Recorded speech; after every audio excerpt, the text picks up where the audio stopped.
বাংলাদেশের অর্থনীতিকে এগিয়ে নিতে কৃষি এক অন্যতম ফসল।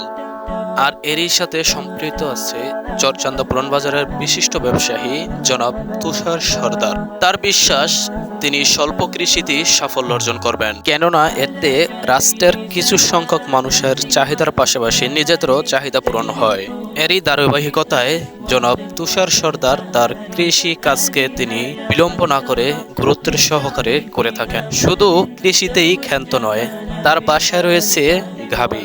তিনি গরু পালন করেন, এতে তিনি বাৎসরিক ভালো একটি মুনাফা অর্জন করেন। আপনারা আরো জেনে অবাক হবেন, তার এই সুন্দর দোকানের পিছনেই রয়েছে আশ্চর্যকর জিনিস। তার দোকানের পিছনের এই লাউ গাছটি তাদের পারিবারিক খাদ্য চাহিদা শাকসবজির কিছুটা হলেও পূরণ করে।